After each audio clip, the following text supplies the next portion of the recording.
Hello everyone. आज का हमारा टॉपिक है क्लासिफिकेशन ऑफ आरसीटीज। जो हम पढ़ रहे थे उसी को कंटिन्यू करते हैं।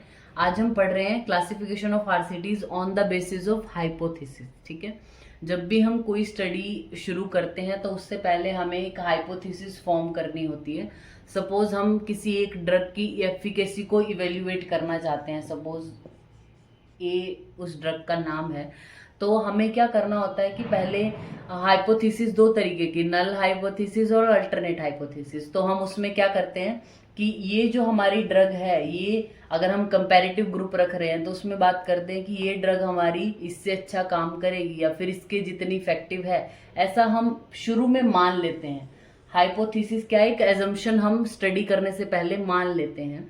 तो on the basis of hypothesis जो हमारे आरसीटीज है वो तीन तरीके के होते हैं: सुपीरियोरिटी ट्रायल्स, नॉन इन्फीरियोरिटी और इक्विवेलेंस। इनके नाम से ही क्लियर हो रहा है आपको। सुपीरियोरिटी ट्रायल मतलब क्या होता है कि इसमें हम एक हाइपोथेसिस के जरिए हम ये मानते हैं कि एक ड्रग दूसरी से क्या है, सुपीरियर है। मतलब आपके पास ए और बी दो ड्रग हैं, इसमें हम क्या कह रहे हैं कि ए जो है, ऐसा ट्रायल जिसमें हम ये सिद्ध करना चाहते हैं कि जो ये ए ड्रग है ये बी से बहुत ज्यादा सुपीरियर है, that is called superiority trial.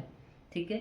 Non inferiority trial क्या होते हैं? इसमें हम क्या करेंगे कि जो आपका न्यू ट्रीटमेंट आया है या न्यू इंटरवेंशन आपने खोज की है, that is not worse than the reference treatment. जो आपके पास ऑलरेडी रेफरेंस ट्रीटमेंट है, सपोज बी ट्रीटमेंट आपको ऑलरेडी एस्टेब्लिश है किसी डिजीज में, और आप कहना चाह रहे हो ए के बारे में, तो ये कह रहे हो आपकी ये इससे इंफीरियर नहीं है, ए वाला बी से इंफीरियर नहीं है या इससे खराब नहीं है, that is called non inferiority trial.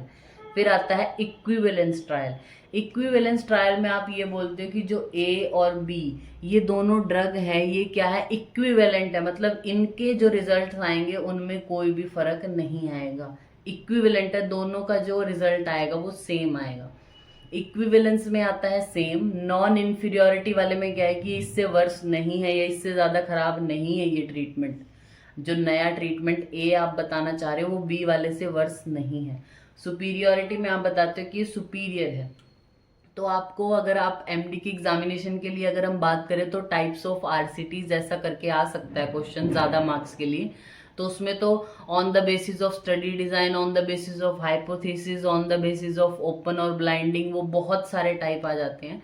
लेकिन अगर हम बात करते हैं किसी भी जो है वो एग्जाम की जिसमें हम आपके पास ये क्वेश्चन आते हैं, तो उसमें आपको ये लिखा आएगा एज इट इज, जो लाइन अभी हमने बोली है।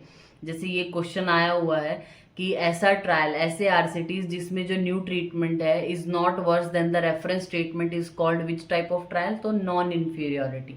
इक्विवेलेंस में क्या आएगा कि both the intervention are indistinguishable from each other, यानी उन दोनों के जो आउटकम आएंगे वो एक दूसरे से अलग नहीं है। और सुपीरियोरिटी वाले में सुपीरियर होते हैं, तो इनकी लाइन लिख के दी जाती है एग्जैक्ट, और बोला जाता है किस तरीके का ट्रायल है। ठीक है, तो ये हमारा टॉपिक हो गया on the basis of hypothesis, classification of RCTs. Thank you.